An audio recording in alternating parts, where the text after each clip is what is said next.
le parti a 11 ans. Et je me souviens que nous avons fait les 3 ans à Diago chez moi. Malheureusement, pour cause d'exil, nous nous retrouvons ici. Hier, le secrétariat général qui s'est tenu, tu n'étais pas là. Les nationaux étant à l'extérieur avec toi, nous avons jugé opportun de venir te saluer et passer ce moment avec toi. Ne pas que tu continues de te sentir seul et recevoir de toi les instructions pour que, après ces 11 ans, savoir ce que nous faisons, où nous allons. Merci, Président, c'est pour ça que tous les nationaux réunis autour de toi, nous sommes venus partager ce moment avec toi. Merci, Président. Merci, Président. Bonne arrivée, en tout cas, merci. Merci d'être venu, mais surtout, merci d'être venu les bras chargés de nourriture. Vous me faites venir mon dimanche.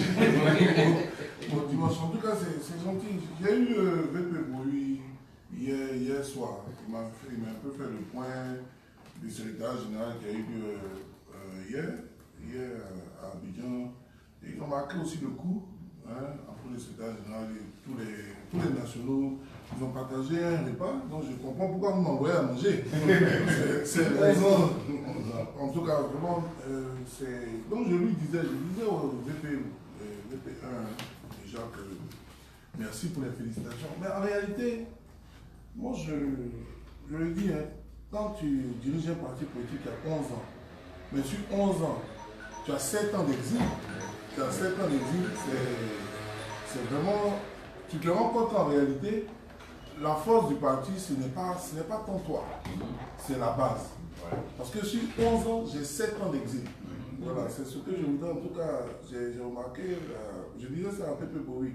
Donc, les félicitations, c'est pour la base. Les félicitations, c'est pour les nationaux. Les félicitations, c'est pour tous ceux qui dirigent les sections, les comités de base, les secrétaires généraux, les VP, voilà. Parce que c'est à cause de vous le parti tient. Voilà. Qui savait que l'UNG allait avoir 11 ans aujourd'hui? C'est à cause de vous que le parti tient. C'est parce que vous êtes là qu'on continue d'exister, on continue de mener des activités, on continue de faire ce qu'on a à faire. Et pour moi, c'est pour vous les félicitations. Ouais, voilà, parce que c'est pas évident. C'est pas évident de diriger un parti étant à l'extérieur, mais c'est parce que on a des collaborateurs qui ont la conviction. Voilà, la conviction de ce que nous sommes en train de faire. Vous savez, souvent, je reçois des coups de fil de certains camarades. Ah, président, on t'informe, il y a telle personne du pouvoir qui veut nous voir et tout ça. Bon, par correction, les camarades m'informent. Je leur dis, bon, allez-y écouter. Mais quand je leur dis allez écouter là, mon cœur bat. Je ne sais pas ce qu'ils sont vont écouter là-bas. Mais quand ils sortent de là-bas et puis ils disent que, président, ce qu'ils disent là, on ne peut pas faire. Moi, je suis réconforté. Voilà. Parce que ce n'est pas évident. C'est vraiment pas évident.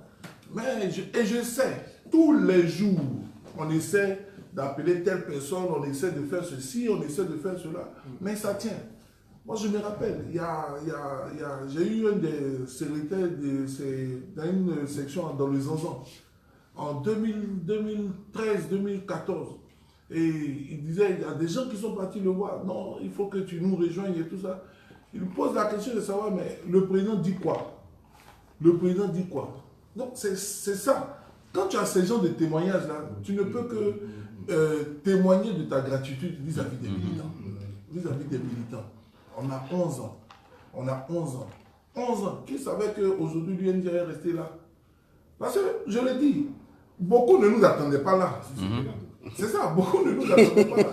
Beaucoup espéraient que après le 11 avril, bon, peut-être on allait tenir jusqu'au 12 avril. Après, c'est fini. Voilà, et puis après, c'était terminé. Mais 11 avril 2011, 12 avril 2011, on a fini quand on est dans 2018. Et puis on est encore là. Ouais. Ah, ça, en tout cas, c'est... Je vous tire tous mon chapeau. Et puis, restons dans la ligne. Oui, restons dans la ligne. Vous savez ce qu'on s'est dit quand on crée le parti. Vous savez quelle est la vision qu'on avait pour la Côte d'Ivoire? Et cette vision-là, il faut qu'on l'amène. Dans un combat, il y a des étapes. On ne lève pas un combat en disant que, bon, on a commencé. Un combat, ce n'est pas l'ascenseur. Un combat, c'est des marches. C'est vrai. Le plus important, quand tu poses un pas, c'est de ne pas reculer. Mais tu ne cours pas pour poser tes pas. On ne saute pas. Et nous allons petit à petit. Nous continuons d'implanter petit à petit. Nous restons focalisés et fidèles au combat dans lequel on est. Et moi c'est ce que je dis. Maintenant, tout le reste là, concentrons-nous au combat. Concentrons-nous au travail. Voilà, vous voyez. C'est ça. Concentrons-nous à l'implantation du parti. Concentrons-nous à faire sortir nos amis qui sont en prison. Concentrons-nous à rentrer d'exil. Moi, je suis fatigué. 7 ans d'exil. Mais tous les matins, quand je tiens, c'est parce que je sais que je suis dans la vérité. C'est parce que je sais que si on tient, la base tient. C'est parce que je sais que quand on tient, le président Gbagbo tient. Et tous les prisonniers politiques tiennent. Moi, je parle avec eux. Et ils me disent, ah, président, vraiment, merci, la dernière fois, le SN chargé des détenus est passé nous saluer. Je dis, mais le merci, là, c'est pour vous. C'est pour vous parce que vous êtes là-bas. Je sais, pendant que vous êtes là-bas, les papiers qu'on va vous faire signer. Moi, je sais. J'ai beaucoup de mes camarades, j'ai encore beaucoup de mes camarades dans les prisons. Les papiers, non, si tu signes ça, tu vas sortir. Ils disent non, je préfère rester là. Voilà, c'est le mercato. Voilà, on est voilà. Et ça, qu'est-ce que. Exactement ce qu'on fait. Mais qu'est-ce qu'on donne à ces gens-là pour pouvoir faire ça? C'est la conviction. C'est la conviction. Mais président, 11 ans après que tu es créé le parti, si on doit te demander, si on doit t'interroger sur ton témoignage, l'acte le plus fort que tu vas raconter sur le terrain, dans les tournées, tu dirais quoi? Ouh, il y a beaucoup de choses. C'est qu'on est sorti au Libéria. Il y a beaucoup de choses. Mais en fait, ce que je retiens, c'est la capacité d'être allé sur le terrain. Parce que tu vois, aujourd'hui, quand on me parle par exemple de tabou, quand je suis en train de parler de tabou, je me situe à tabou parce que je sais comment on va là-bas. Et quand on me dit par exemple qu'à tabou, il y a un problème de route, je sais de quoi on parle. Parce que moi, j'ai quitté Grand Bérébi. Et on partait en meeting à Tabou. Normalement, Grand Bérébi, Tabou, là, si tu as trop fait, c'est 1 heure. On a quitté Grand Bérébi à 13h. On est arrivé à Tabou, il était 23h. Donc, quand on parle des problèmes de route, là, moi, je sais de quoi il voilà. Moi, je sais de quoi on parle. Donc, il y a plusieurs exemples comme ça. Mais je dis, c'est cette capacité d'aller vers les populations. Cette capacité d'aller toucher du doigt la réalité.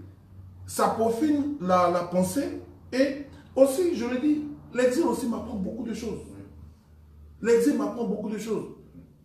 C'est en exil que je discute avec les gens de la diaspora que je comprends une chose. Je comprends que la diaspora a une force dans un pays. Et je me rends compte qu'en Côte d'Ivoire, on exploite mal la diaspora. On ne donne pas le rôle qu'il faut à notre diaspora.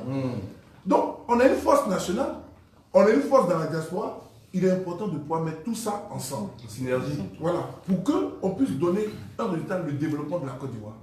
Voilà, la réconciliation. Il faut qu'on se parle. Oui. Il faut qu'on se parle. On ne peut pas rester comme ça. Personne ne peut continuer de maintenir l'oppression. Ça ne marche pas. Vous voyez, en 2011, là, ça marchait. 2012, 2013. Mais ce que je reproche au pouvoir en place, c'est de croire qu'on peut continuer d'opprimer un peuple. C'est pas possible. À un moment donné, il faut qu'on s'asseye et qu'on parle. À un moment donné, il faut qu'on pense à la Côte d'Ivoire. À un moment donné, il faut qu'on se retrouve autour de la Côte d'Ivoire. À un moment donné, il faut qu'on se pardonne. Il faut qu'on se pardonne, il faut qu'on tourne la page. Dans l'intérêt de la Côte d'Ivoire. Et ça, c'est pas... Je le dis, et quand je le dis, je suis reconforté parce que à chaque fois, c'est la même chose quand je vais voir le président chaque mois. C'est la même chose qu'il dit. Il dit pour la Côte d'Ivoire qu'on pardonne. Bon, qu'est-ce que moi, j'ai perdu plus que le président Laurent Gbagbo? Mais lui-même qui est la première victime, là, quand il parle de pardon, qu'est-ce que moi je suis obligé aussi de parler de pardon.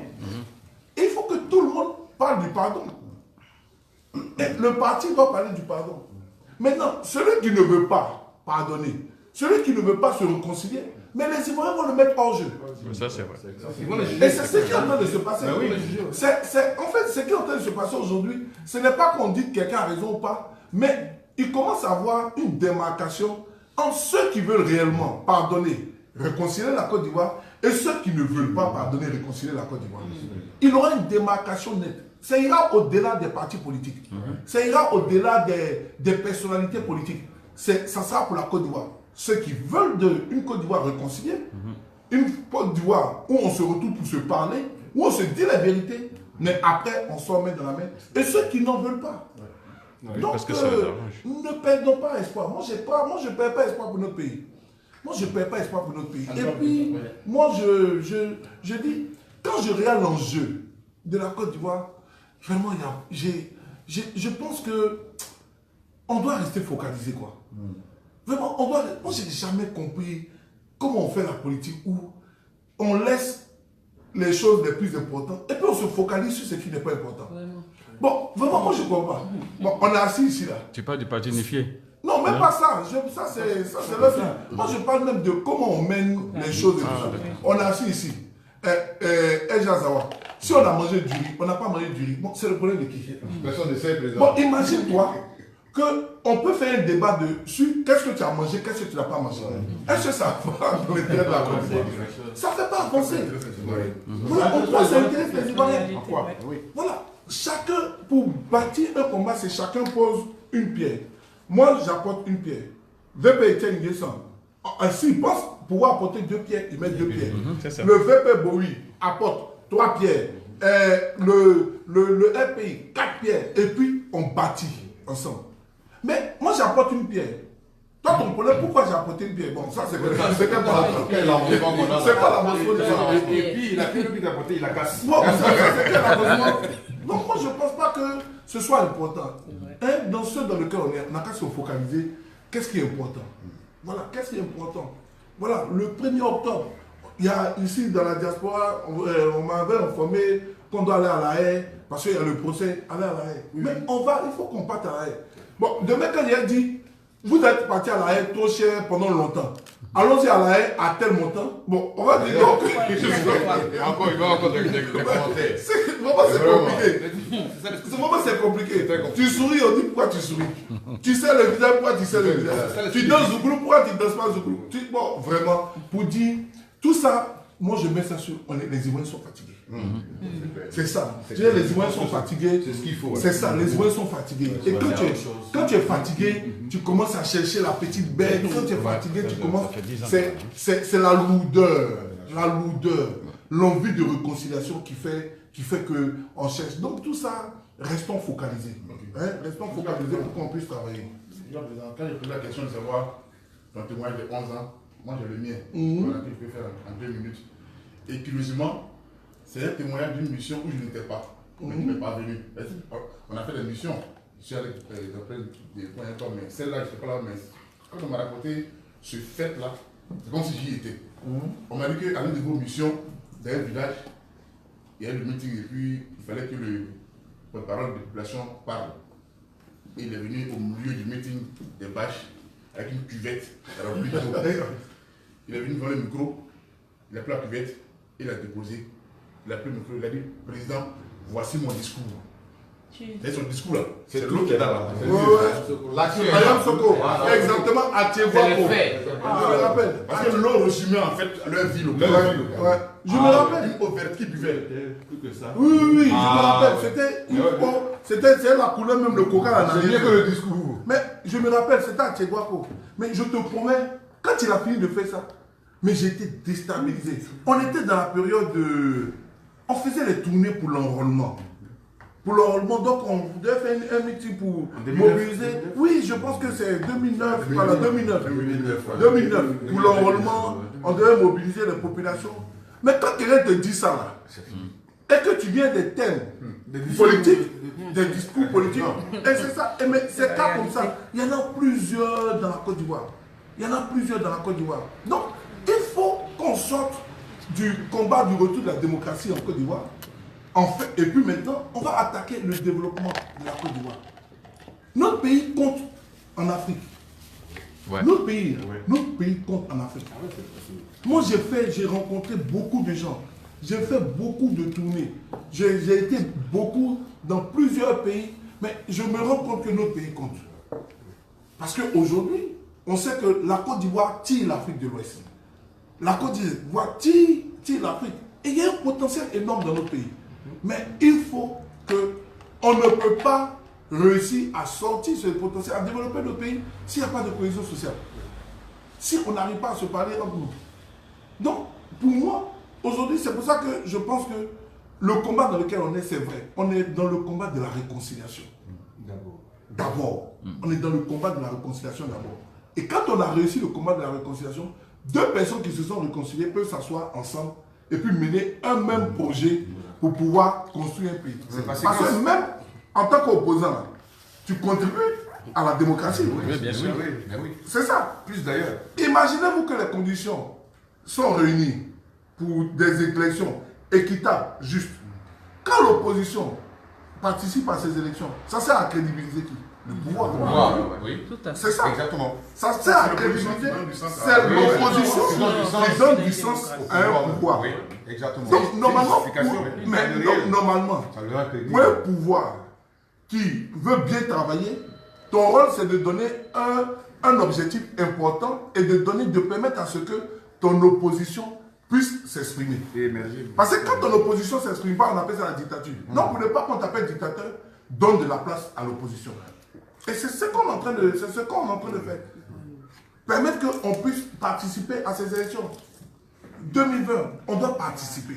2020, on doit avoir notre rôle à jouer pour crédibiliser même notre nation.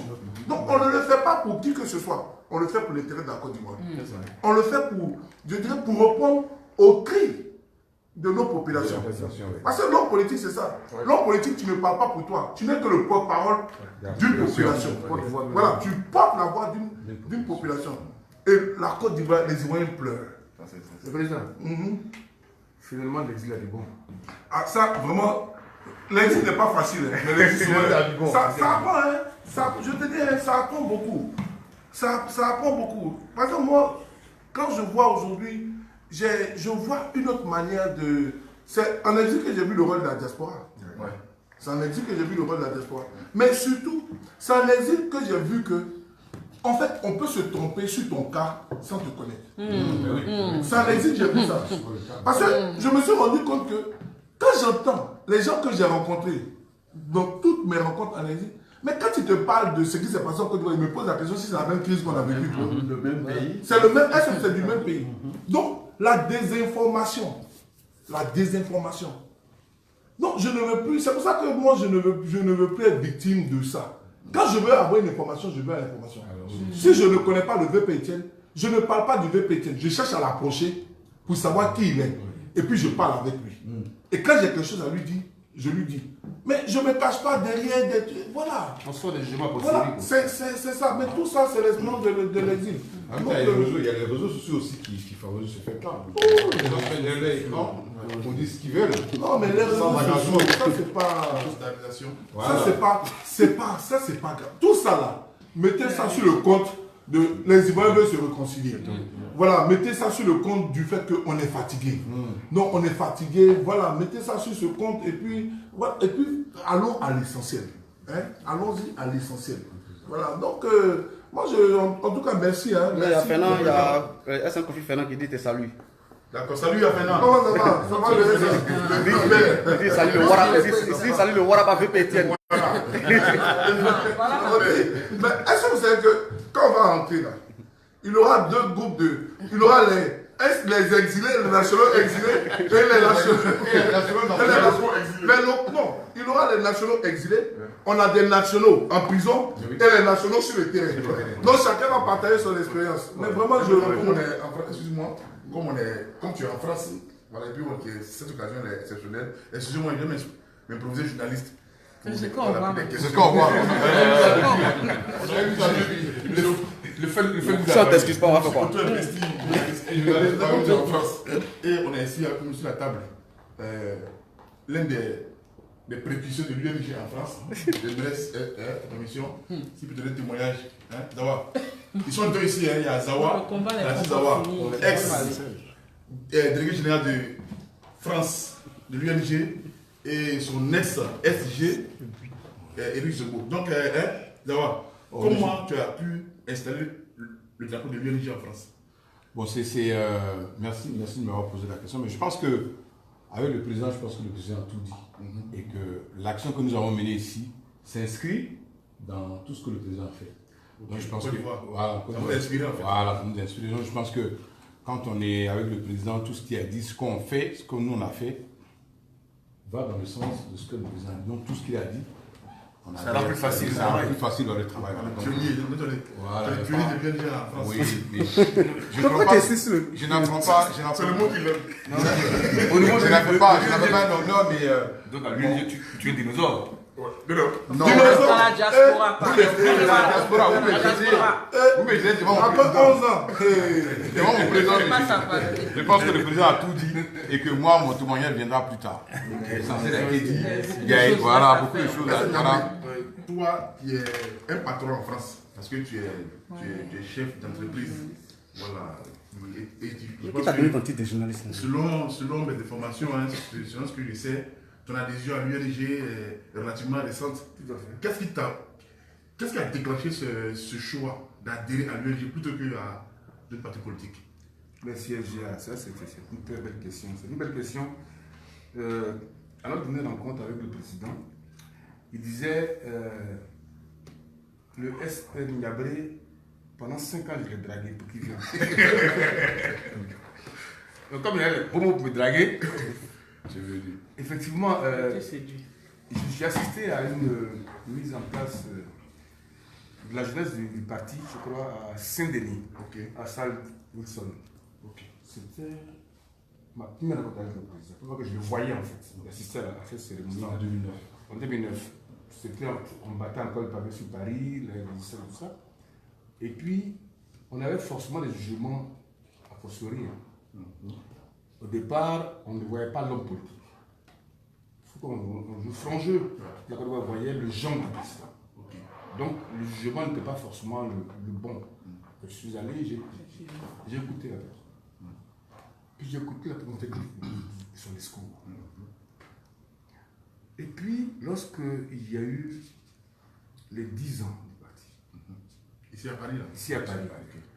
Quand le président est intervenu, quand il est sorti du pupitre, j'ai dit au SCA Zawa que le président lui fait un discours fondateur, un discours de référence.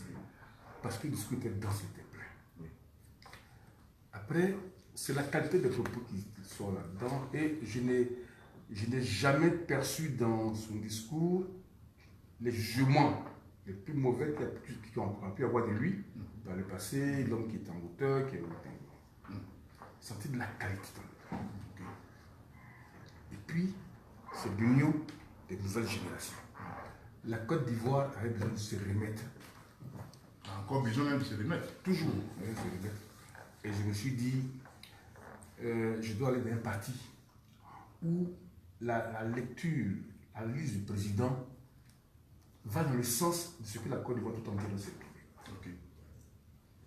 Donc la personne du président elle-même, Stéphane Kipré, a fondé mon jugement et mon choix. Donc je pars de 2013 jusqu'en 2018, 5 années après, j'ai été connu. La drague a duré. Non, président, quel est ton mot de fin? Parce qu'il y a les camarades du parti à Abidjan qui nous suivent. En tout cas, vraiment, merci. Merci. Moi, je remercie tout le monde. Surtout, vraiment, merci pour ce dimanche-là. Je le dis. La Félix a dit qu'elle n'est jamais invitée. Mais vraiment, c'est ce que je dis. Quand vous faites là, vous envoyez, pour la prochaine fois, envoyez. Et vous savez quoi? Pendant les tournées, il y a une partie des tournées. Quand tu finis le meeting, il me rappelle à Diabo, quand tu finis le meeting, il y a un autre meeting qui se passe. Il dit, chaque militant envoie à manger. Et puis, tu dois goûter pour chacun. Pour chacun. Donc, quand on arrivait à Diabo pendant les 3 ans sur le VP, donc on arrive sur le VP, Je commence à manger, il vient me dire, président, il ne faut pas beaucoup manger parce qu'on doit faire le tour, on doit aller manger dans chaque base. Donc, vraiment merci. Hein, merci. Mais surtout, ce que je voudrais qu'on puisse retenir, c'est félicitations à tous les différents militants. Voilà, c'est pas moi. Ce n'est pas moi. Il n'y a pas de président de parti s'il n'y a pas de militants. Voilà, il n'y a pas. Et puis, de savoir que vous tenez les membres du secrétariat général, avec à leur tête à Abidjan le VP1, VP Bowie, le président des jeunes Zagol, qui est sur le terrain avec EDS, la présidente des femmes. C'est vu préparer du presque qu'on a pas été salué. Vraiment, ouais, c'est tout ça. C'est vraiment, je vous félicite. Voilà, exactement. On va arrêter cette vidéo, on va pas finir. Si je commence à saluer, je vais sortir le nom de toutes les bases. Je vous félicite. Je vous félicite. Merci pour le travail. Merci pour le travail que vous êtes en train de faire en Côte d'Ivoire, à l'extérieur de la Côte d'Ivoire, dans les prisons, dans les camps de réfugiés. Dans les camps de réfugiés. Pour la Côte d'Ivoire et pour le travail que vous êtes en train de faire pour la Côte d'Ivoire. Merci. Et je pense qu'on est dans la vérité. On est dans la vérité. Je pense que la Côte d'Ivoire est en train de se réconcilier. Et retenez une chose, je vous dis, un combat qui va être gagné, c'est un combat qui prend les escaliers. C'est un combat qui prend les escaliers. Parce qu'on est dans la vérité. Et allons-y doucement, restons focalisés, restons attachés à notre cause.